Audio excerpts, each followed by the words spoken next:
થી વધુ એ ખંડેર નહોતું, એ ભ્રમનું ઠેકાણું હતું. હવા સુસવાટા મારતી ત્યારે એવું લાગતું કે જાણે સદીઓ શોક કરી રહી હોય. હું, તરુણ, એક સફળ વેપારી, તે ઉજ્જડ જગ્યાએ એક 10 વર્ષના બાળક પાછળ શા માટે ખેંચાઈ રહ્યો હતો? તેની ભૂરી આંખો કે તેની એ પ્રાર્થના, સાહેબ, મારી માતા મૃત્યુ પામી છે, તેમની અંતિમક્રિયા કરનારું કોઈ નથી.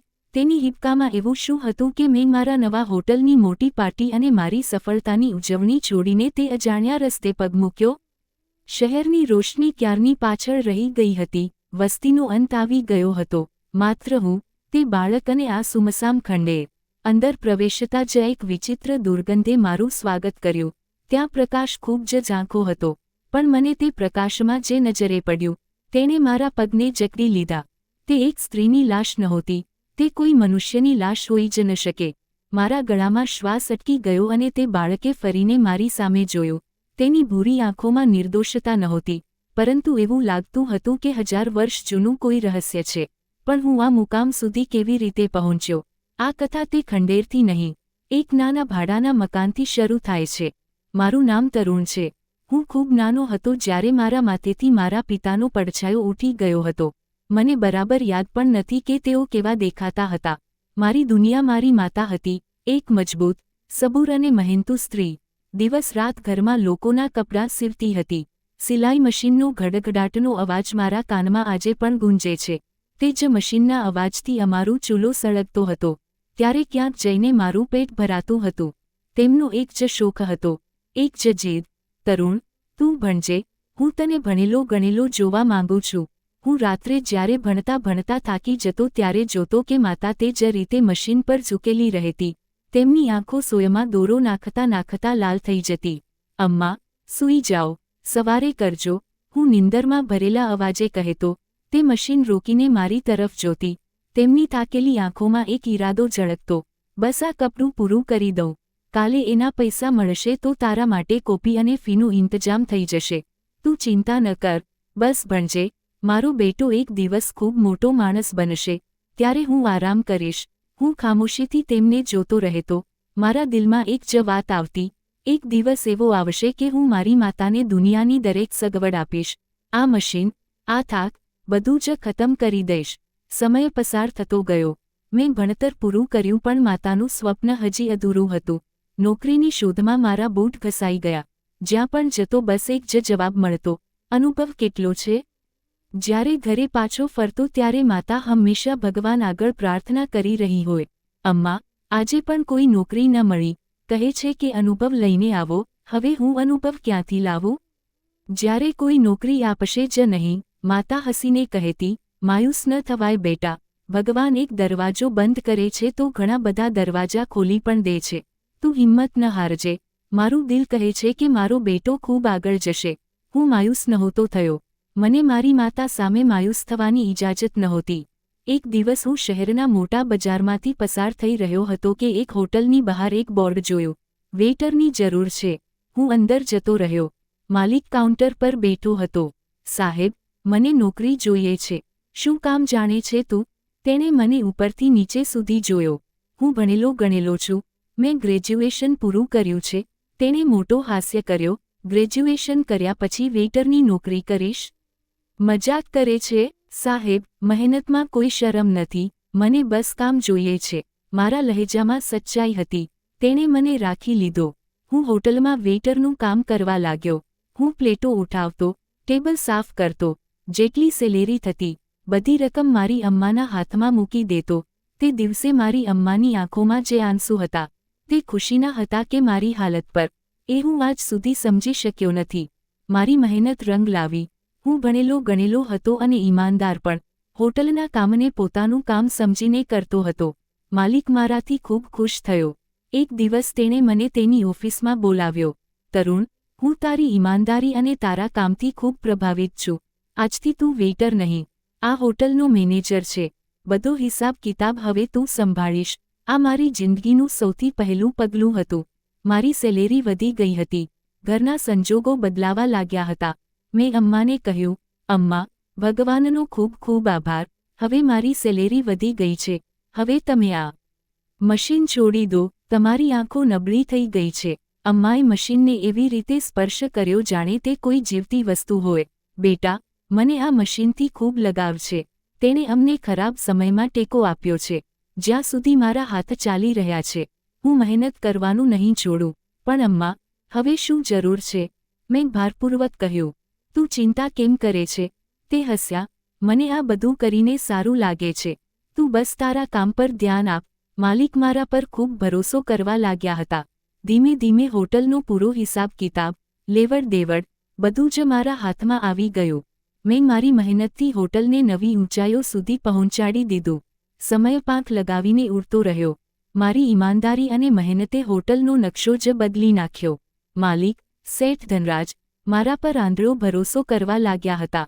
હું મેનેજર કરતાં તેમના દીકરા જેવો બની ગયો હતો. અમ્મા હજી પણ મશીન ચલાવતી હતી, પણ હવે તેમના ચહેરા પર થાક નહીં, એક સંતોષ હતો. અમ્મા, ભગવાન માટે આ મશીન છોડી દો. મેં એક રાત તેમની પાસે બેસીને ફરી કહ્યું, ભગવાને હવે આપણને બધું આપી દીધું છે.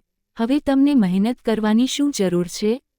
અમ્માએ મશીન પરથી હાથ હટાવ્યો અને મારી તરફ જોયું. તેમની આંખોમાં નમી હતી. તરુણ, આ મશીન માત્ર કપડાં નથી સીવતું. આ મને મારી ઓકાત યાદ કરાવે છે. આ મને જણાવે છે કે આપણે ક્યાંથી ઉઠીને આવ્યા છીએ. જે દિવસે હું તેને છોડી દઈશ, મને ડર છે કે મારા પગ જમીનથી ઉઠી જશે. હું ખામોશ થઈ ગયો. મારી માતાની સારી વાતો જ મારી અસલી સફળતાનું રહસ્ય હતી.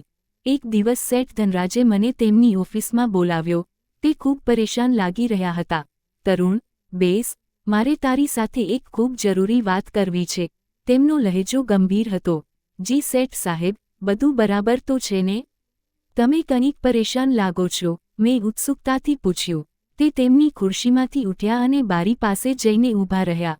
તરુણ, હું આ દેશ છોડીને જઈ રહ્યો છું. આ મારા માટે એક આંચકો હતો. શું શેઠ સાહેબ? પણ આખરે કેમ? ધંધો તો આટલો સારો ચાલી રહ્યો છે, બધું બરાબર તો છે ને?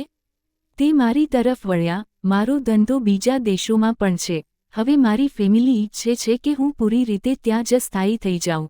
તે અહીંના રહેણી કરણીથી ખુશ નથી. તો પછી હોટલનું શું થશે? આ સવાલ મારા દિલમાં આવ્યો, પણ જીભ પર લાવતા મને ડર લાગતો હતો. અને એટલે જ તો તને બોલાવ્યો છે. શેઠ ધનરાજ પાછા આવીને તેમની ખુરશી પર બેસી ગયા. તરુણ, હું આ હોટલ બંધ નથી કરવા માંગતો. આ મારી મહેનત છે. પણ હું તેને એમ જ કોઈના હવાલે પણ નથી કરી શકતો જેના પર મને ભરોસો જ ન હોય. તેમણે દરાજમાંથી કેટલાક કાગળ કાઢ્યા. હું ઈચ્છું છું કે તું આ હોટલ સંભાળ. હું આશ્ચર્યથી બોલ્યો. સર, હું તો એક મેનેજર છું. આટલી મોટી હોટલને એકલો કેવી રીતે સંભાળીશ?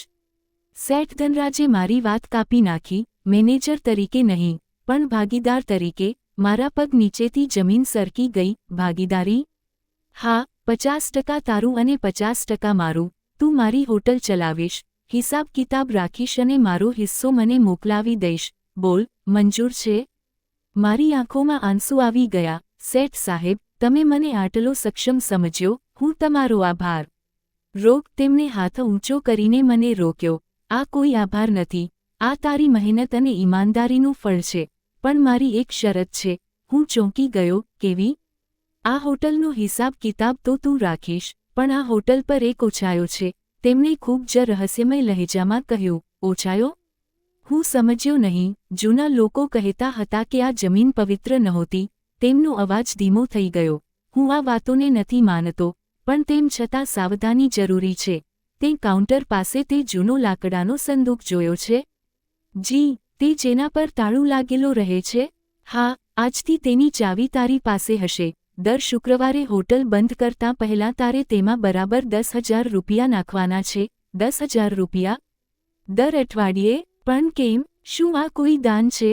દાન જ સમજી લે અથવા તો કર સમજી લે. શેઠ ધનરાજે ઊંડો શ્વાસ લીધો. બસ એટલું યાદ રાખજે તરુણ. હોટલ ભલે કરોડો કમાય કે પછી નુકસાનમાં જાય, પણ આ 10,000 રૂપિયા સંદૂકમાં હર હાલમાં જવા જ જોઈએ. ક્યારેય ગેપ ન થવો જોઈએ. જો તે આ શરત તોડી, તો હું આપણા આ બોન્ડને ખતમ સમજીશ. બોલ, મંજૂર છે? આ એક વિચિત્ર શરત હતી, પણ આ ઓફર સામે કંઈ જ નહોતી. મને મંજૂર છે શેઠજી. શેઠ ધનરાજ જતા રહ્યા. હોટલની બધી જવાબદારી મારા પર આવી ગઈ. મારી વધતી પ્રગતિ જોઈને મારી અમ્માની આંખોમાંથી આંસુ નીકળવા લાગ્યા. મારી માતાની મહેનત અને તેમના ઉછેરનું પરિણામ હતું કે હું આ મુકામ પર હતો. મેં દિવસ રાત મહેનત કરી. મેં હોટલને એટલું વધાર્યું કે અહીં આવનારો દરેક માણસ વખાણ કર્યા વિના નીકળતો જ નહોતો. હું દર શુક્રવારે તે નક્કી કરેલી શરત પણ પૂરી કરતો હતો. દિવસ રાત મહેનતના પરિણામે મારા ધંધામાં પ્રગતિ થઈ. હવે મારી પાસે એટલા પૈસા હતા કે હું મારી અમ્માને આરામદાયક જીવન આપી શકું. અમ્મા, મારી એક ઈચ્છા છે. બોલ બેટા, અમ્માએ માળા ફેરવતા કહ્યું. તમે મારા લગ્નની ચિંતા કરો. અમ્મા સાંભળતા જ હસી પડી. મને તો ક્યારની ચિંતા હતી. મેં મારા જ એક ઓળખીતાની દીકરી સાથે તારો સંબંધ ક્યારનો પાક્કો પણ કરી દીધો છે. તું તેની સાથે બાળપણમાં રમતો પણ હતો અને તે તને જરૂર પસંદ આવશે. અમ્માએ તરત જ સગાઈ અને તરત જ લગ્નવાળું કામ કર્યું.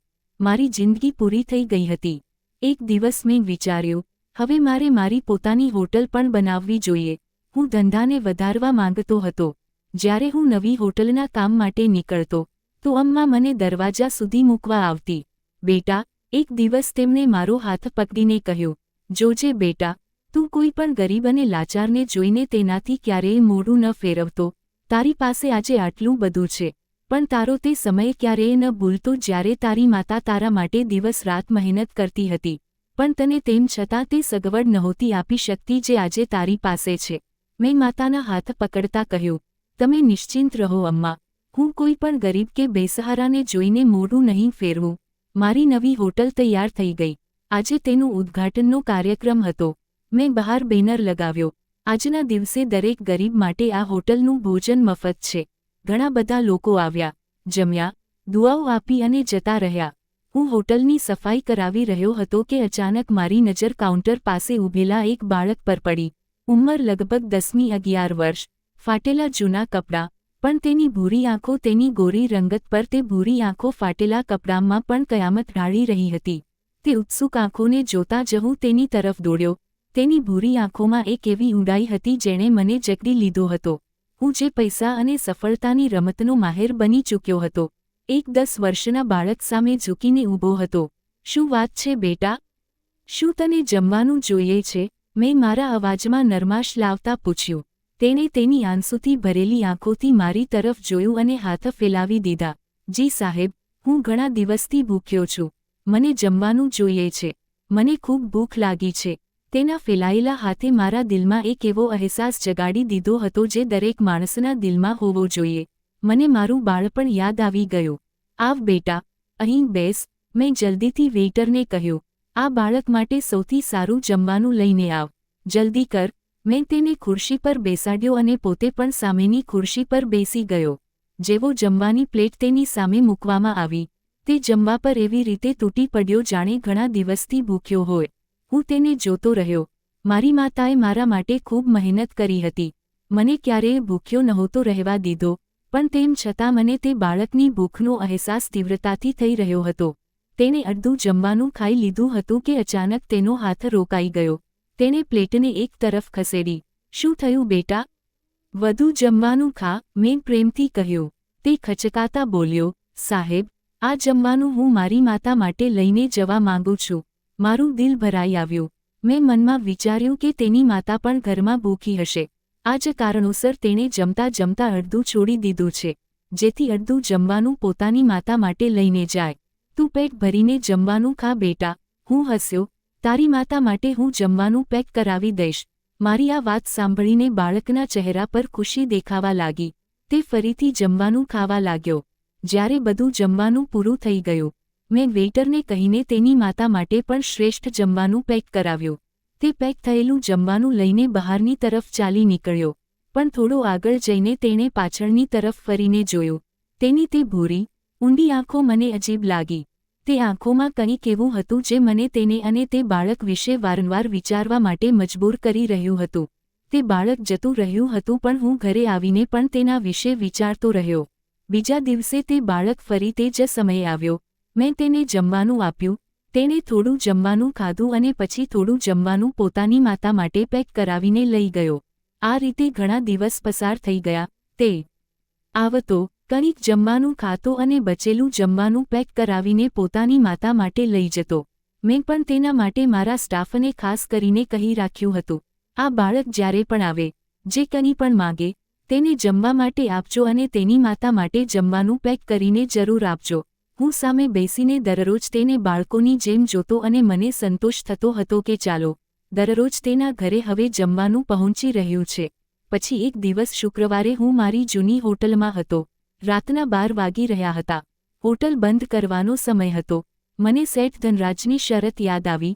લાકડાનો જૂનો સંદૂક. ઓહ!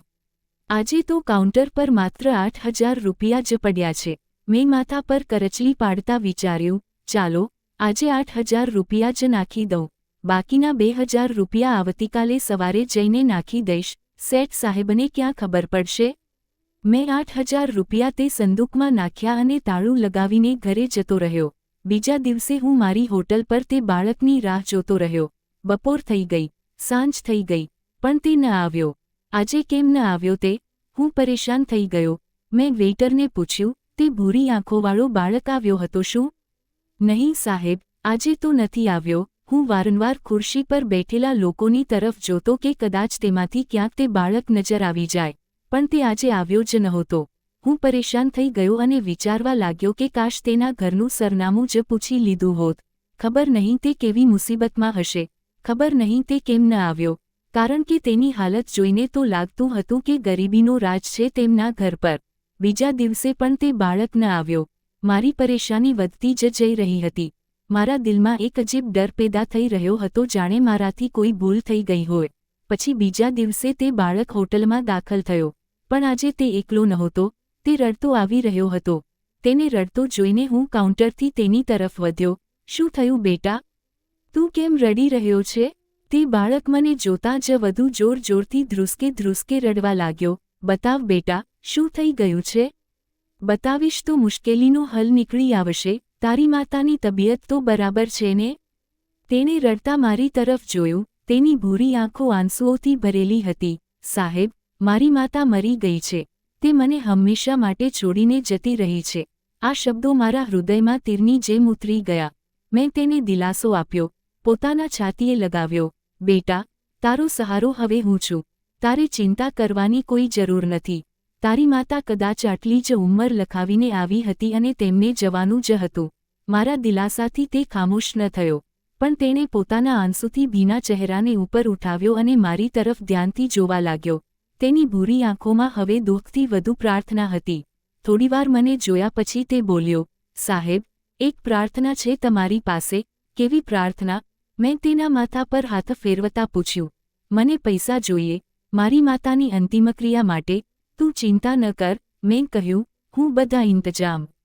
તેણે મારી વાત કાપી નાખી. મારી માતાને દફનાવનારું કોઈ નથી. હું તેની વાત પર ઉછળી પડ્યો. શું મતલબ? કેમ કોઈ નથી દફનાવી રહ્યું? મોહલ્લાવાળા, સગા સંબંધી, અમારું કોઈ પણ નથી. તે ફરીથી રડવા લાગ્યો. તે લાવારીસની જેમ પોતાના ઘરે પડી છે. સાહેબ, મારી મદદ કરો. મારી માતાને દફનાવી દો જેથી તે પોતાની અસલી મંજિલ સુધી પહોંચી જાય. હું એકલો મારી માતાને નથી દફનાવી શકતો. તેને સાંભળીને મારી આંખોમાં આંસુ આવી ગયા. મારી માતાની નસીહત મારા કાનમાં ગુંજવા લાગી. જોજે બેટા, ક્યારેય કોઈ મજબૂરથી મોઢું ન ફેરવતો. મેં બાળકને છાતીએ લગાવ્યો. ચાલ બેટા, મને તારા ઘરે લઈને ચાલ. હું તારી માતાની અંતિમ વિદાયનો ઇંતજામ કરીશ. તે બાળક મને લઈને એક અજાણ્યા રસ્તા તરફ ચાલી નીકળ્યો. જેવો જ અમે હોટલમાંથી નીકળ્યા, મારા મનમાં એક ખ્યાલ આવ્યો. બેટા, તું છેલ્લા 2 દિવસથી જમવાનું લેવા કેમ ન આવ્યો? તારી માતાની તબિયત શું ત્યારથી જ ખરાબ હતી? તેણે ચાલતા જવાબ આપ્યો, જી સાહેબ, માતા 2 દિવસથી ખૂબ બીમાર હતી. તે ઉઠી પણ નહોતી શકતી. આ સાંભળીને મારા દિલ પર એક બોજ આવી ગયો. મને યાદ આવ્યું કે આ તે જ 2 દિવસ હતા જ્યારે મેં શેઠ ધનરાજના સંદૂકમાં પૂરા 10,000 રૂપિયા નહોતા નાખ્યા. હે ભગવાન, મારા દિલમાં વિચાર્યું. શુક્રવારની રાત મેં માત્ર 8,000 રૂપિયા જ નાખ્યા હતા. એ વિચારીને કે 2,000 રૂપિયા કાલે નાખી દઈશ અને પછી તે 2 દિવસ આ બાળક ન આવ્યો અને તેની માતા મરી ગઈ. શું તે 2,000 રૂપિયાની કમીને કારણે આ ગરીબની માતાનું રાશન રોકાઈ ગયું? આ ખ્યાલ આવતા જ મને પોતાનો ધિક્કાર આવવા લાગ્યો. બેટા, તારું નામ શું છે? મેં રસ્તામાં પૂછ્યું. મારું નામ અયાન છે. અયાન, શું તારી માતાનો ઈલાજ નહોતો થઈ રહ્યો? જી સાહેબ, માતા ઘણા દિવસથી બીમાર હતી, પણ 2 દિવસથી તેમની હાલત ખૂબ વધારે બગડી ગઈ હતી. તેની આ વાત સાંભળીને મને અફસોસ થવા લાગ્યો કે કાશ મને તેના ઘરનું સરનામું પહેલાથી ખબર હોત તો હું તેની માતાનો ઈલાજ કરાવી શકતો હતો, પણ હવે મારા પસ્તાવાથી શું થવાનું હતું? આ જ વિચારતા હું તેની સાથે ઝડપી પગલાં વધારવા લાગ્યો. અમે ચાલતા રહ્યા પણ આ રસ્તો અજીબ થતો જઈ રહ્યો હતો. તે સુમસામ જગ્યાની તરફ જઈ રહ્યો હતો, જે તરફ આ બાળક મને લઈને જઈ રહ્યો હતો. ત્યાં વસ્તીનું નામનિશાન જ નહોતું. બેટા, હું થોડો ગભરાઈ ગયો. શહેર તો પાછળ જ ખતમ થઈ ગયું છે. અહીં તો વસ્તી જ નથી. તું મને ક્યાં લઈને જઈ રહ્યો છે? ક્યાંક તું ઘરનો રસ્તો ભૂલી તો નથી ગયો? નહીં સાહેબ, તેણે પૂરા ભરોસાથી કહ્યું. આ જ સાઈડ છે મારું ઘર. તમે ચાલો તો ખરા. ક્યાં છે બેટા? અહીં તો કોઈ વસ્તી જ નથી. અયાન રોકાયો અને તેણે એક તરફ ઈશારો કર્યો. નહીં સાહેબ, તે જુઓ સામે. સામે તે ખંડેર દેખાઈ રહ્યું છે ને? તે જ અમારું ઘર છે. મેં જે તરફ તેણે ઈશારો કર્યો હતો ત્યાં જોઈને મારા રૂંવાટા ઊભા થઈ ગયા. તે એક જૂનું ડરામણું ખંડેર હતું જેના વિશે ત્યાં ખૂબ જ પ્રખ્યાત હતું કે ત્યાં જિન્નનો વાસ છે. તે જ અમારું ઘર છે. અયાનની આ વાત પર મારા પગ નીચેથી જમીન ખેંચાઈ ગઈ. મેં તે ડરામણા ખંડેરની તરફ જોયું. આ તે જગ્યા હતી જેના વિશે જ્યાં હું ઊભો હતો. શહેરનું બાળક જાણતું હતું કે અહીંથી દિવસના સમયે પસાર થતાં પણ લોકો ડરતા હતા અને આ બાળક કહી રહ્યો હતો કે આ તેનું ઘર છે. બેટા, મારો અવાજ હવે આપોઆપ કાંપવા લાગ્યો. તું મજાક કરી રહ્યો છે ને? અહીં કોઈ માણસ કેવી રીતે રહી શકે છે? અમે રહીએ છીએ સાહેબ, તેણે કહ્યું અને મારો હાથ પકડવાની કોશિશ કરી. મેં મારો હાથ પાછો ખેંચી લીધો. મારી માતા અંદર છે. પ્લીઝ તમે ચાલો. તેમને દફનાવવાના છે. હું એક પળ માટે ભાગી જવા વિશે વિચારવા લાગ્યો. હું કોઈ મુસીબતમાં ફસાઈ ગયો હતો. આ બાળક કોણ હતો? શું આ કોઈ જાળ હતી? અને પછી આનું નામ પણ. જો કે હું કોઈ અંધવિશ્વાસી નહોતો, પણ તેમ છતાં હું આ વસ્તુઓને નકારતો નહોતો, કારણ કે અમ્માનું કહેવું હતું કે જ્યાં ભગવાન છે ત્યાં શેતાન પણ છે. હું આ જ વિચારી રહ્યો હતો કે ત્યારે મેં તેનો રડતો ચહેરો જોયો. પછી મને મારી માતાની નસીહત યાદ આવી અને મારી તે બેદરકારી પણ. તે 2000 રૂપિયા જે મેં સંદૂકમાં નહોતા નાખ્યા. કદાચ આ બેદરકારીની સજા મળી રહી હતી મને. મેં દિલમાં વિચાર્યું, હવે આવી જ ગયો છું તો મદદ કરીને જ જઈશ. જે થશે તે જોઈ લેવાશે. મેં હિંમત કરીને તે બાળક સાથે ખંડેરમાં પગ મૂક્યો. અંદર દાખલ થતાં જ એક અજીબ ઠંડકે મને પોતાની લપેટમાં લઈ લીધો. જો કે બહાર હવામાન ગરમ હતું. ત્યાં એક અજીબ દુર્ગંધ ફેલાયેલી હતી, જેમ કે કોઈ વસ્તુ સદીઓથી સડી રહી હોય. ક્યાં છે તારી માતા? મેં બહુ મુશ્કેલીથી મારા દાંતને વગાડતા રોકતા કહ્યું. તે રહી સાહેબ. તેણે તે તરફ ઈશારો કર્યો. તે મને એક પાતળી ગેલેરીમાંથી લઈને એક મોટા આંગણા જેવા ભાગમાં લઈ આવ્યો. ત્યાં હલકો પ્રકાશ ફેલાયેલો હતો, પણ આ પ્રકાશનું કારણ સમજાતું જ નહોતું. ન કોઈ બલ્બ હતો ન કોઈ ચાંદની. ત્યાં એક બાજુ પર પથ્થરોના ઢગલાની નજીક એક સ્ત્રી મૃત હાલતમાં સૂતેલી હતી. તે રહી મારી માતા. અયાને તેની તરફ ઈશારો કર્યો. હું ખચકાતા તે લાશ તરફ વધ્યો. મારા દિલમાં ડર પણ હતો અને તે બાળકની માતા માટે દયા પણ. મેં વિચાર્યું કે તેનો ચહેરો જોઈને કદાચ મને થોડો સંતોષ થઈ જાય. પણ જ્યારે હું ત્યાં પહોંચ્યો અને તે સ્ત્રીનો ચહેરો જોયો, મારી શ્વાસ ગળામાં જ અટકી ગઈ. મારી આંખો ફાટેલી રહી ગઈ. આ શું છે? મારા મોંમાંથી બસ એટલું જ નીકળ્યું. તે ચહેરો કોઈ માણસનો નહોતો. તેની ખાલ પીળી અને ખરબચડી હતી. આંખો અજીબ રીતે ખેંચાયેલી હતી અને તેના કાન અણીદાર હતા. તે સ્ત્રી બિલકુલ માણસ જેવી નહોતી લાગી રહી. હું ગભરાતા ડરના માર્યા ઘણા પગલાં પાછળ હટી ગયો. મારા પગ કાંપી રહ્યા હતા. અયાન, આ કોણ છે? આ તો માણસ નથી લાગતી. હું ચીસો પાડ્યો. હું ફરીને બાળકની તરફ જોઉં છું. અયાન હવે રડી નહોતો રહ્યો. તે બિલકુલ ખામોશ ઊભો હતો અને મને જ જોઈ રહ્યો હતો. તેના ચહેરા પર નિર્દોષતાની જગ્યાએ હવે એક શાંતિ ફેલાયેલી હતી જેને હું સમજી નહોતો શકતો. તેની ભૂરી આંખો તે ઝાંખા પ્રકાશમાં અજીબ રીતે ચમકી રહી હતી. સાહેબ, તેનો અવાજ હવે પહેલા જેવો નહોતો. તેમાં ઠહેરાવ હતો. તમે એકમાત્ર એવા માણસ છો જેને હું મારી અસલિયત જણાવી શકું છું. મારું આખું શરીર કાંપવા લાગ્યું. હું એક પુરુષ હતો, પણ તે સમયે મારા દિલમાં એટલો ડર પેદા થઈ ગયો હતો કે એવું મહેસૂસ થઈ રહ્યું હતું કે હવે હું અહીંથી જીવતો નહીં બચું. તું કોણ છે? મેં હિંમત કરીને પૂછ્યું. તેણે મારી તરફ જોયું. તેની ભૂરી આંખો હવે કોઈ ઊંડી તળાવની જેમ શાંત હતી. મારું નામ અયાન છે. અને તમે સાચું કહી રહ્યા છો. મારી માતા માણસ નહોતી, તો પછી કોણ હતી? અયાને તે લાશ તરફ જોયું. તેના અવાજમાં એક ઠંડક અને દુઃખ ભરેલું હતું. મારી માતા એક જીન હતી. મારા ગળામાંથી અવાજની જગ્યાએ એક દબાયેલી ચીસ નીકળી. મારા પગ અચાનક પાછળ હટ્યા. હું ફરીને તે પાતળી ગેલેરી તરફ જોવા લાગ્યો જ્યાંથી હું આવ્યો હતો. ભાગી જા તરુણ, ભાગી જા. મારા દિમાગનો દરેક ભાગ ચીસો પાડી રહ્યો હતો. આ ખંડેર, આ લાશ, આ ભૂરી આંખોવાળો બાળક, આ બધું એક જાળ હતી. આ મજાક છે ને? હું કાંપતા બોલ્યો, પોતાને દિલાસો આપતા. તમે લોકો કોઈ ડ્રામા કરી રહ્યા છો? તમે લોકો ભિખારીઓની કોઈ ગેંગ છો? આ નકાબ છે ને? તમે આ સ્ત્રી પર કંઈક લગાવી દીધું છે. મેં હિંમત કરીને ભાગવા માટે એક પગલું વધાર્યું. હું અયાન પાસેથી પસાર થઈને તે ગેલેરીમાં પહોંચવા માંગતો હતો. રોકાઓ સાહેબ, અયાનનો અવાજ આવ્યો. તે પોતાની જગ્યાએથી હલ્યો પણ નહીં. પણ મારા પગ ત્યાં જ જામી ગયા. એવું લાગ્યું જાણે મારા પગ જમીનમાં ધસી ગયા હોય. મેં પૂરી તાકાત લગાવી, પણ મારું શરીર હરકત કરવાથી મના કરી રહ્યું હતું. ભાગવાની કોશિશ ન કરો સાહેબ. તેના અવાજમાં હવે વિનંતી નહીં પણ એક એવી ઠંડી ધમકી હતી જેણે મારા લોહીને જમાવી દીધું હતું. તમે ભાગી નથી શકતા. જો હું ઈચ્છતો તો તમે આ ખંડેરની અંદર પગ પણ ન રાખી શકતા. હું ડરથી તે 10 વર્ષના બાળકને જોઈ રહ્યો હતો. તેની ભૂરી આંખો તે હલકા પ્રકાશમાં ચમકી રહી હતી. તું કોણ છે? હું લથડાતો દિવાલનો સહારો લઉં છું. તે મને અહીં કેમ બોલાવ્યો છે? તું શું ઈચ્છે છે? મેં તમને સાચું જણાવ્યું છે. કોઈ ધોકો નથી આપ્યો. અયાન મારી તરફ વધ્યો. હા, અમે લોકો માણસ નથી. મારી માતા એક જીન હતી અને હું તેમનો બેટો છું. હું પણ એક જીન છું. જીન? હું હસી પડ્યો. આ એક ગાંડાવાળું હાસ્ય હતું. જીન તો તાકતવર હોય છે. તે લોકો પલક ઝપકતા જ આખી દુનિયા બદલી દે છે. અને તું? મેં તેના ફાટેલા જૂના કપડાં તરફ ઇશારો કર્યો. તું કાલ સુધી મારી પાસે જમવાની ભીખ માંગતો રહ્યો હતો. કેવો જીન છે જે ભૂખ્યો મરે છે?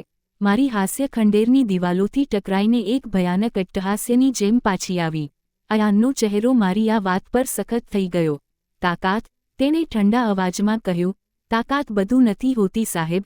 ક્યારેક ક્યારેક રહેમદિલ હોવું જ સૌથી મોટો ગુનો બની જાય છે. ગુનો? કેવો ગુનો? અયાને તે સ્ત્રીની લાશ તરફ જોયું. તેની આંખોમાં એક પળ માટે ઊંડું દુઃખ ઉતરી આવ્યું. મારી માતા, તે અમારી દુનિયાની સૌથી રહેમદિલ જીન હતી.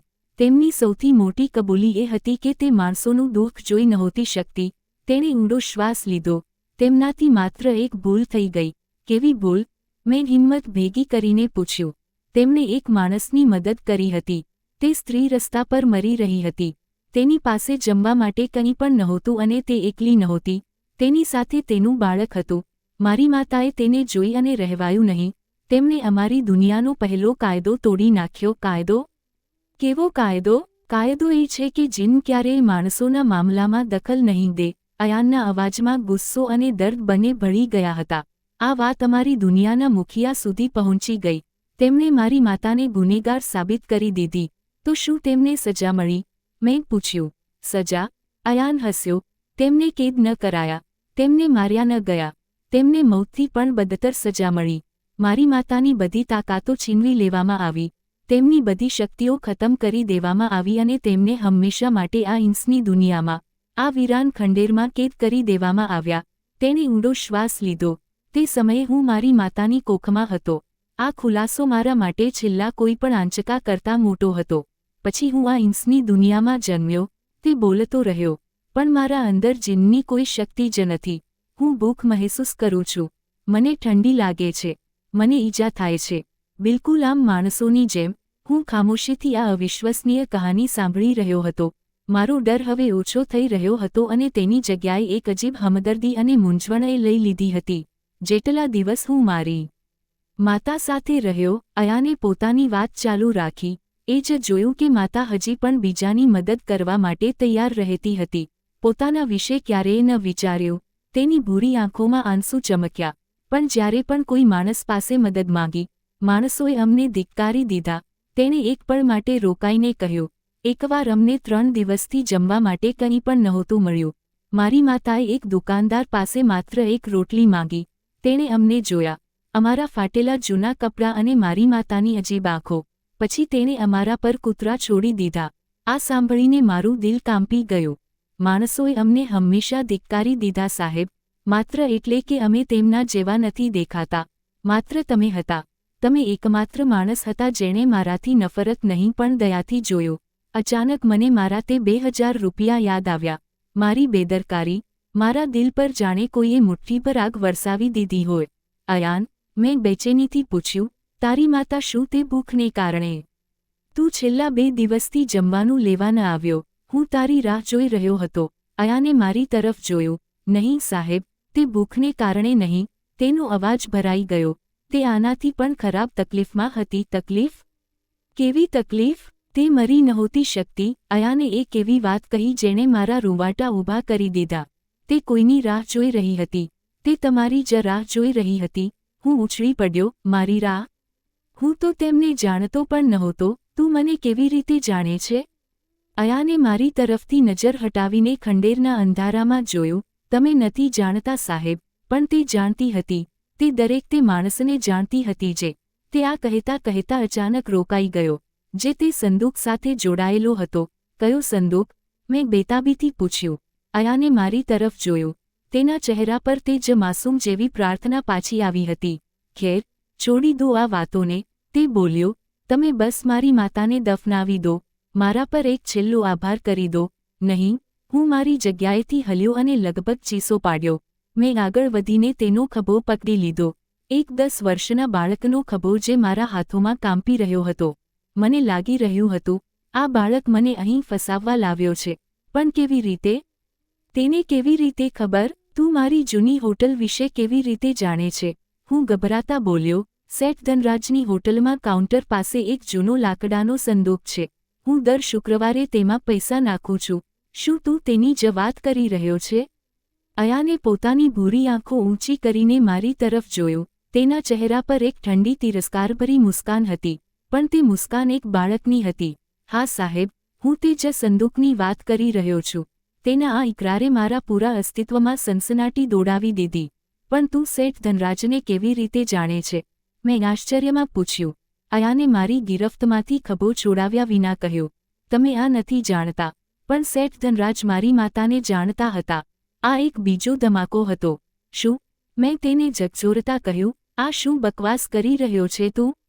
સેઠ ધનરાજને કેવી રીતે જાણે છે?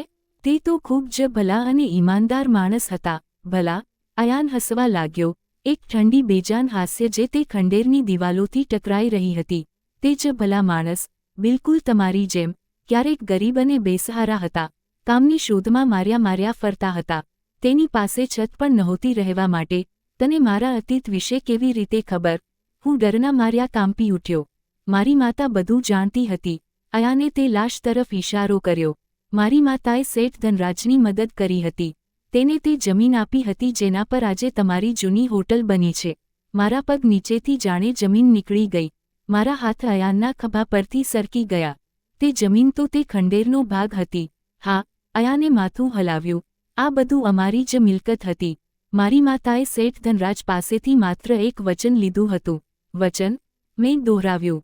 સેઠ ધનરાજે કહ્યું હતું કે તે જમીન પર જે પણ કામ કરશે તેનો એક ખાસ હિસ્સો, બરાબર 10,000 રૂપિયા, દર શુક્રવારે તે સંદૂકમાં નાખશે. 10,000 રૂપિયા? મેં કાંપતા અવાજે કહ્યું. તેણે મને એ જ કહ્યું હતું કે આ દાન છે કે કોઈ જૂના કર્જની અદાયગી? દાન નહોતું સાહેબ. અયાનનો અવાજ ઊંચો થઈ ગયો. તે આ જમીનનું ભાડું હતું. તે મારી માતાનું ભાડું હતું. તે અમારી જિંદગીનો સહારો હતો. હું સ્તબ્ધ થઈ ગયો. તો તે પૈસા તારા સુધી પહોંચતા હતા. તે પૈસા અમને જીવતા રાખતા હતા. અયાને કહ્યું. તેના અવાજમાં હવે દર્દ હતું. પણ જો સેઠ ધનરાજ આ બધું જાણતો હતો, હું ચીસો પાડ્યો, તો પછી તેણે મને કેમ ન જણાવ્યું? તેણે મને આ પાપમાં કેમ નાખ્યો? કારણ કે તે પોતે ડરતો હતો. અયાને જવાબ આપ્યો. તે જાણતો હતો કે તે કોની જમીન પર બેઠો છે. તે જાણતો હતો કે તેણે એક જીનથી વચન લીધું છે. તેણે તમને પોતાનો ભાગીદાર બનાવ્યો જેથી જવાબદારી વહેંચી શકે. જેથી જો ક્યારેય કોઈ ભૂલ કે બેદરકારી થાય તો તે એકલો આ સજાનો હકદાર ન હોય. આ શબ્દો મારા દિલ પર હથોડીની જેમ વરસી રહ્યા હતા. બેદરકારી. અને પછી મને યાદ આવ્યું શુક્રવારની રાત, 2 દિવસ પહેલાં, હું મારી હોટલની સફળતાના જશ્નમાં ડૂબેલો હતો. હું જૂની હોટલ મોડો પહોંચ્યો હતો. કાઉન્ટર પર માત્ર 8,000 રૂપિયા જ હતા. હે ભગવાન! મારા મોંમાંથી નીકળ્યું. અયાને મને જોઈ લીધો. તેની ભૂરી આંખોએ મારા ચહેરા પર આવતા જતા રંગોને વાંચી લીધા હતા. તમને યાદ આવ્યું સર? તેનો અવાજ કોઈ તીક્ષ્ણ કટારની જેમ હતો. હું મારા પક્ષે સફાઈ રજૂ કરવા માટે શબ્દો શોધી રહ્યો હતો. તમારી પાસે માત્ર 8,000 રૂપિયા હતા. અયાને ચીસો પાડીને કહ્યું. મને મોડું થઈ ગયું હતું. કાશ કામ ઓછું હોત. મેં વિચાર્યું હતું કે હું બીજા દિવસે આવતીકાલે સવારે જઈને 2,000 રૂપિયા નાખી દઈશ. મેં પ્રાર્થના કરી. પણ તમે ન આવ્યા. અયાનનો અવાજ ગુસ્સા અને ગમથી ફાટી રહ્યો હતો. તમે ભૂલ કરી. તમે તમારી નવી હોટલની રોશનીમાં, તમારી સફળતાના નશામાં તે 2,000 રૂપિયા ભૂલી ગયા. પણ તેનાથી શું ફરક પડે છે? મેં બેબસીથી કહ્યું. માત્ર 2,000 રૂપિયાની વાત હતી. હું આજે જ આપી દઉં. નહીં. અયાન ચીસો પાડ્યો અને તેની આંખોમાંથી આંસુ વહેવા લાગ્યા. આ પહેલીવાર હતું કે તે લાશ જોયા પછી રડ્યો હતો. તે પૈસા અમારો ખોરાક નહોતો. તે અમારી એકમાત્ર ઉમ્મીદ હતી. મારી માતા તે ઇંસની દુનિયામાં કેદ હતી. તેની જિંદગીની દોડ તે જ વચન પર ટકેલી હતી. અને જ્યારે તમે તે 2,000 રૂપિયા ઓછા નાખ્યા તો તમે તેમની જિંદગીની દોર કાપી નાખી. તેણે પોતાની માતા તરફ ઇશારો કર્યો.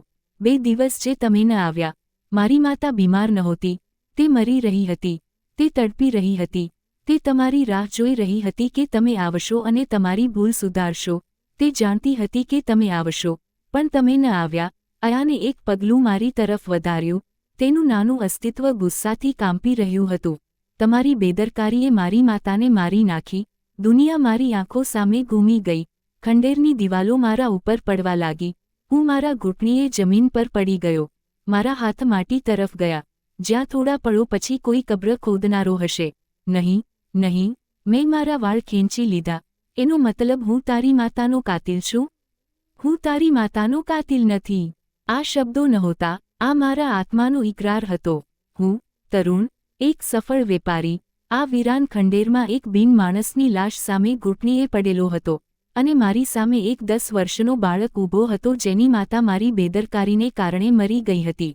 અયાને મારી તરફ જોયો. તેની ભૂરી આંખોમાં ગુસ્સો નહોતો. માત્ર એક ઠહેરાવ. એક એવી માયુસી જે કોઈ માસૂમ બાળકની આંખોમાં ન હોવી જોઈએ. જાન લેનારા નહીં સાહેબ. બેદરકારી. તેના અવાજમાં તે જ ઠહેરાવ હતો. એક માણસની બેદરકારી અમારી દુનિયાના મુખિયાની સજાથી પણ વધારે ખતરનાક સાબિત થઈ.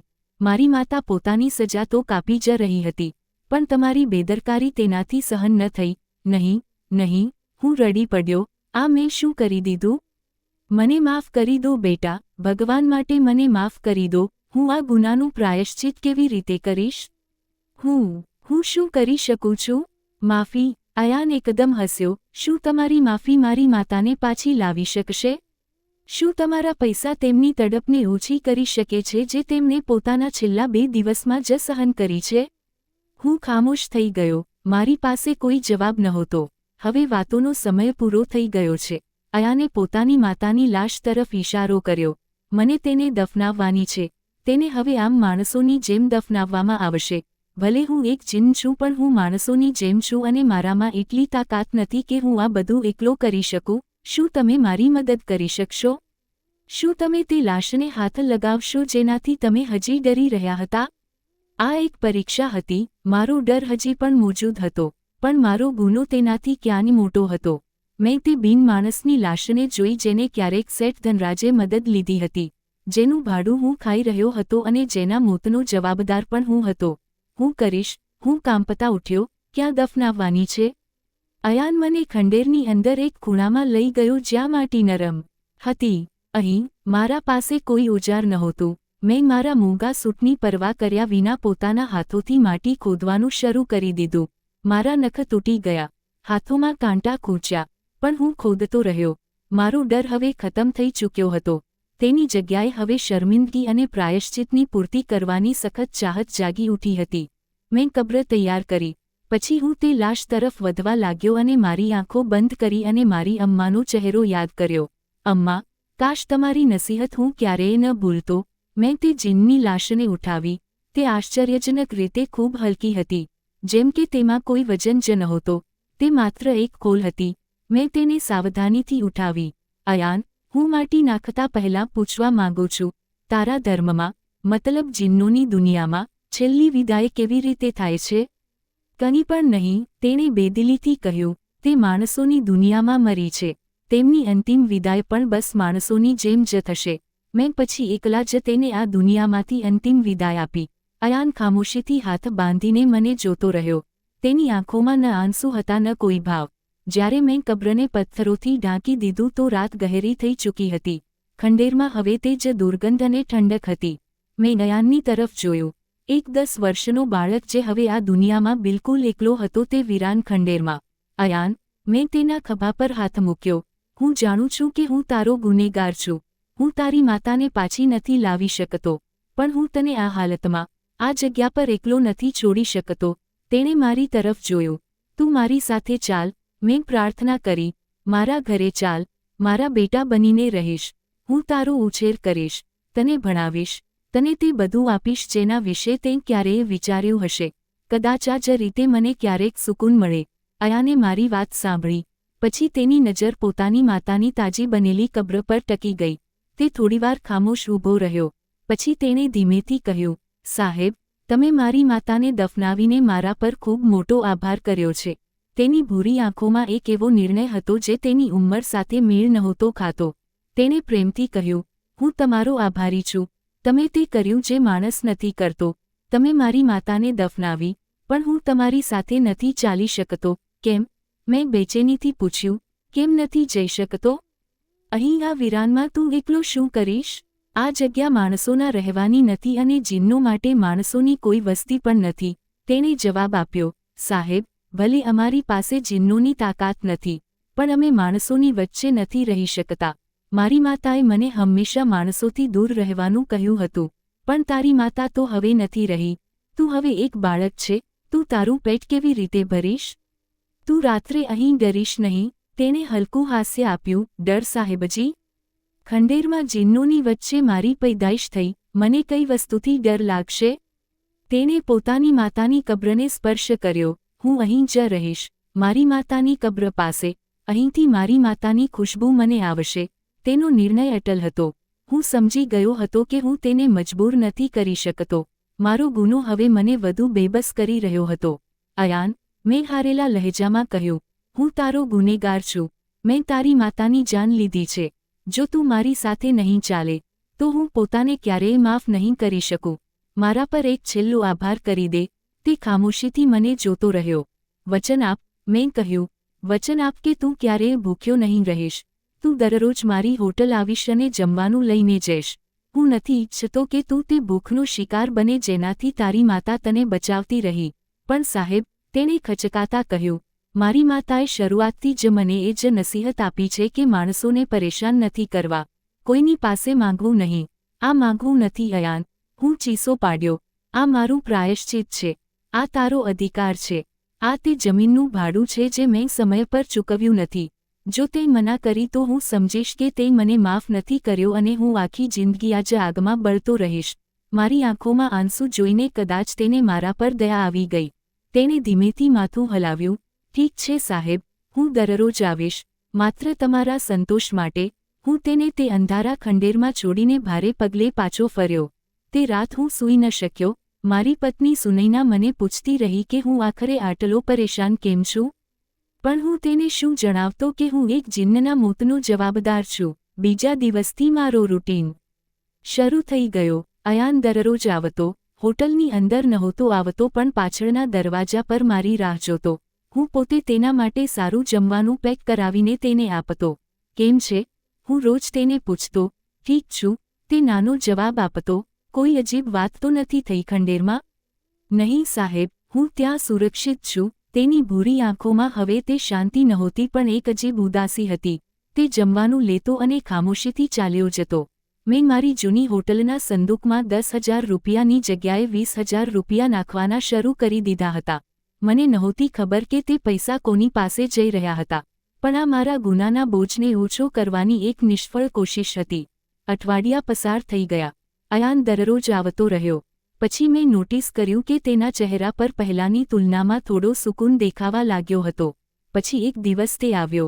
પણ આજે તેના ચહેરા પર એક અજીબ ચમક હતી. તે ઉદાસ નહોતો પણ ખૂબ જોશથી ભરેલો હતો. સાહેબ, તેણે મને જોતાં જ બોલાવ્યો. બધું બરાબર તો છે ને અયાન? તું ઠીક છે?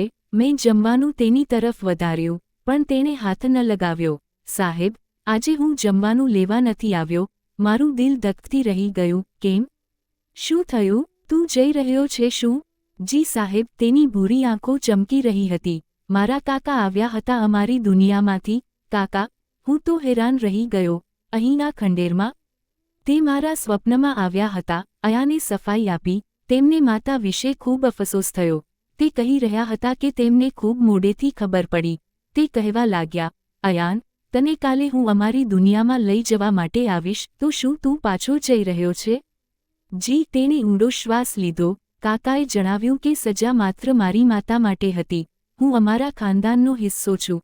તેમણે મુખિયા સાથે વાત કરી લીધી છે. તે મને પોતાની સાથે રાખશે અને મારી શક્તિઓ પણ મને પાછી મળી જશે. શક્તિઓ? તે બાળક જે ક્યારેક મારી મદદનો મોહતાજ હતો, હવે ફરીથી જીન બનવા જઈ રહ્યો હતો. અયાન, આ તો ખૂબ સારી ખબર છે. હું ખુશ થવાની કોશિશ કરી રહ્યો હતો, પણ મારું દિલ ડૂબી રહ્યું હતું. તે હવે એક એવી દુનિયામાં પાછો જઈ રહ્યો હતો જ્યાં હું ક્યારેય તેનો આભાર કહેવા કે મારી ભૂલની માફી માંગવા માટે નથી જઈ શકતો. અયાન, મેં હિંમત કરીને પૂછ્યું, શું તું જતા પહેલાં મને મારી બેદરકારી માટે માફ કરી શકે છે?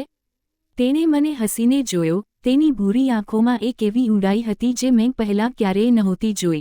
સાહેબ, મારી માતાએ તો તમને તે જ દિવસે માફ કરી દીધા હતા જે દિવસે તમે તેમના માટે 8,000 રૂપિયા નાખ્યા હતા. શું?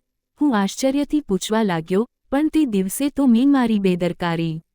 પણ તમારી નિયતમાં કોઈ બુરાઈ નહોતી, અયાને કહ્યું. તે જાણતી હતી કે તમે બાકીના પૈસા બીજા દિવસે નાખી દેશો. તે તમારી નિયત જાણતી હતી. તે તમારી બેદરકારી પર નારાજ નહોતી. તે બસ રાહ જોતા જોતા થાકી ગઈ હતી. તેમની સહનશીલતા કદાચ આટલી જ હતી, પણ તેમણે મને કેમ પસંદ કર્યો? તે મારી નવી હોટલ કેમ આવી? તે સીધા ધનરાજ પાસે કેમ ન ગઈ, જે તેમને પહેલાંથી જ જાણતો હતો? અયાન થોડો મારી પાસે આવ્યો. તેના ચહેરા પર એક મુસ્કાન હતી. શું તમે ક્યારેય તમારી અમ્માને પૂછ્યું છે કે જ્યારે તે તમારા પિતાનું ઘર છોડીને નીકળી હતી, જ્યારે તમે તેમની કોખમાં હતા, તો તેમના પાસે તે સિલાઈ મશીન ખરીદવાના પૈસા ક્યાંથી આવ્યા હતા? આ એક એવો સવાલ હતો જેણે મારા પગ નીચેથી જમીન ખસેડી દીધી. મેં મારી અમ્માને આ સવાલ ક્યારેય નહોતો કર્યો. તે હંમેશા કહેતી હતી, બસ ભગવાને રસ્તો ખોલી દીધો હતો. તું શું કહેવા માંગે છે? મારો અવાજ કાંપી રહ્યો હતો. હવે સાંભળો, અયાને કહ્યું. તેનો અવાજ હવે કોઈ બાળકની નહીં પણ એક ગહન રાજદારની જેમ લાગી રહ્યો હતો. મારી માતાનો ગુનો જેના કારણે તેમને અમારી દુનિયામાંથી કાઢી નાખવામાં આવ્યા, તે એક માણસની મદદ કરવાનો હતો. હા, તે મને જણાવ્યું હતું. એક બેસહારા સ્ત્રી, એક બેસહારા ગર્ભવતી સ્ત્રી. અયાને મારી વાત કાપી નાખી. એક એવી સ્ત્રી જે પોતાના પતિના જુલ્મથી પરેશાન થઈને પોતાનું ઘર છોડીને નીકળી આવી હતી. ઘણા દિવસો સુધી તે રસ્તાઓ પર ભટકતી રહી. તેના પેટમાં તેનું પહેલું બાળક હતું. તેને ડર હતો કે તે અને તેનું બાળક ભૂખથી મરી જશે. મારા કાનમાં મારી અમ્માનો અવાજ ગુંજવા લાગ્યો. તરુણ, હું ખૂબ ડરી ગઈ હતી. મને લાગતું હતું કે હું તને બચાવી નહીં શકું. તે રાત, અયાને પોતાની કહાની ચાલુ રાખી. તે સ્ત્રી એક અંધારી ગલીમાં પડી રડી રહી હતી. જ્યારે મારી માતાએ તેને જોઈ તો તેમણે અમારી દુનિયાના એક નિયમને તોડ્યો. તેમણે પોતાના કેટલાક ઝવેરાત અને સિક્કા તે સ્ત્રીને આપી દીધા અને કહ્યું, ક્યાંકથી પોતાના માટે એક છત શોધી લે અને મહેનત કરીને પોતાના બાળકને પાળજે. હું આઘાતમાં ઊભો હતો. આ ન હોઈ શકે. તે સ્ત્રી તમારી અમ્મા હતી? અયાને મારી આંખોમાં જોતા કહ્યું, અને તે બાળક, તે તમે હતા. મારું દિમાગ ઘૂમી ગયું. હું લથડાઈને દિવાલનો સહારો લેવા લાગ્યો. મારી આખી જિંદગી, મારી અમ્માની મહેનત, તે સિલાઈ મશીન, મારું ભણતર, મારી આ સફળતા, બધું જ એક જીન સાથે જોડાયેલું હતું. તારી માતાએ મારી અમ્માની મદદ કરી હતી? જી. અયાને માથું હલાવ્યું. મારી માતાને જ્યારે સજા મળી અને તે ખંડેરમાં મોકલી દેવામાં આવી, ત્યારથી જ તે તમારા પર નજર રાખવા લાગી. તેમણે શેઠ ધનરાજની મદદ પણ એટલે કરી કારણ કે તે જાણતી હતી કે એક દિવસ તમે તે હોટલમાં પહોંચશો. તે સંદૂક ખરેખર તમારી અમાનત હતી. તમે જે પૈસા તેમાં નાખતા હતા, તે તેમને કર્જની વાપસી હતી જે મારી માતાએ તમારી પૈદાઇશથી પહેલાં તમારી અમ્માને આપ્યો હતો. હું રડી રહ્યો હતો અને કહી રહ્યો હતો, મેં જ તે સ્ત્રીને મારી નાખી. મેં પોતાનું જ કર્જ સમય પર અદા ન કર્યું. નહીં. અયાને મારો હાથ પકડ્યો. તેના શબ્દો બરફ જેવા ઠંડા હતા. તમે તેમને નથી માર્યા. તેમનો વખત પૂરો થઈ ગયો હતો, પણ તે તમને મળવા માંગતી હતી. તે જોવા માંગતી હતી કે જે બાળકની જાન તેમને બચાવી છે, શું તેના દિલમાં રહેમ છે કે નહીં. તેણે મારી તરફ જોયું. જ્યારે તમે મારા માથે હાથ મૂક્યો, જ્યારે તમે મને જમવાનું ખવડાવ્યું અને જ્યારે તમે મારી માતાને દફનાવવા માટે તે ખંડેરમાં આવવાની હિંમત દેખાડી, તો મારી માતાને સુકૂન મળ્યો. તેમને આ ખાતરી થઈ કે તેમની મદદ બેકાર નથી ગઈ. હું કંઈ પણ બોલવાને કાબિલ જ નહોતો રહ્યો. આ કર્જ, આ આભાર, આ બધું જ મારી સમજની બહાર હતું. આયાને મારો હાથ છોડી દીધો. સાહેબ, હવે મારો જવાનો સમય થઈ ગયો છે. મારા કાકા મારી રાહ જોઈ રહ્યા છે. હું બહુ મુશ્કેલીથી બોલ્યો, હું તારો આભાર કેવી રીતે વ્યક્ત કરું? મારો નહીં, તેણે હસીને કહ્યું, તે ઉપરવાળાનો આભાર માનો જેણે આ બધું બનાવ્યું છે. સાહેબ, તમારો ખૂબ આભાર કે તમે મારી મદદ કરી. હવે હું ફરીથી નહીં પાછો ફરું. આ કહેતા જ તેણે એક પગલું પાછળ હટાવ્યું. મેં પલક ઝપકાવી અને તે ત્યાં નહોતો. તે મારી નજરો સામેથી એવી રીતે ગાયબ થઈ ગયો જેમ કે તે ક્યારેય ત્યાં હતો જ નહીં. હું ત્યાં જ હોટલના પાછળના દરવાજા પર કલાકો સુધી ઊભો રહ્યો. તે ઘટના પછી મારી જિંદગી જ બદલાઈ ગઈ. ભગવાને મને એટલું આપ્યું કે મારો ધંધો માત્ર આ દેશમાં જ નહીં પણ બીજા દેશોમાં પણ ફેલાઈ ગયો. મેં શેઠ ધનરાજ પાસેથી જૂની હોટલ પૂરી રીતે ખરીદી લીધી, પણ મેં સંદૂકને ક્યારેય ન હટાવ્યો. હું હવે પણ દર શુક્રવારે તેમાં પૈસા નાખું છું, પણ હવે તે 10 કે 20,000 નથી હોતા. તે પૈસા હવે તે ગરીબ સ્ત્રીઓ પર ખર્ચ થાય છે જે પોતાના બાળકોને પાળવા માટે એક સિલાઈ મશીનની મોહતાજ છે. મેં તે દિવસે એક સબક શીખ્યો હતો. મારી અમ્મા મને હંમેશા કહેતી હતી કે ક્યારેય કોઈ ગરીબથી મોઢું ન ફેરવવું. આજે મને અહેસાસ થયો કે મારી માતા મને આ નસીહત કેમ આપતી હતી, કારણ કે તે પોતે આવી જ મુશ્કેલીમાંથી પસાર થઈ હતી અને એક બિનમદદે તેમને સહારો આપ્યો હતો. મને અહેસાસ થયો કે તે એક જીન થઈને આટલી મદદગાર હતી અને હું માણસ થઈને મારી સફળતાના નશામાં બિલકુલ બેદરકાર થઈ ગયો હતો. ભલાઈ, ઇન્સાનિયત અને દયાની કોઈ દુનિયા, કોઈ મજહબ, કોઈ ધર્મ નથી હોતો. આ એક એવું કર્જ છે જે પોતાના દાયરા સાથે સફર કરે છે.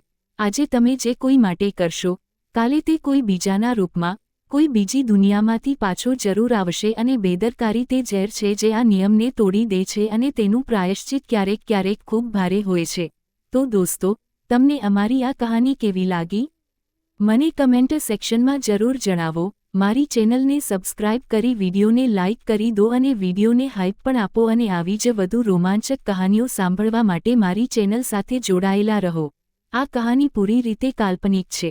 તેનો ઉદ્દેશ્ય માત્ર મનોરંજન અને માનવીય મૂલ્યો, દયા, કરુણા અને જવાબદારીને ઉજાગર કરવાનો છે. કહાનીમાં 2 અલગ અલગ ધર્મો, આસ્થાઓનો ઉલ્લેખ છે. તે મંચન કોઈ પણ ધર્મની આલોચના, પક્ષપાત કે પ્રચાર માટે નથી. કોઈ પણ ધાર્મિક પ્રતીક, પ્રથા કે પાત્રનું પ્રદર્શન માત્ર કથાના સંદર્ભ માટે છે અને બધા ધર્મોનું સમાન સન્માન કરવામાં આવે છે.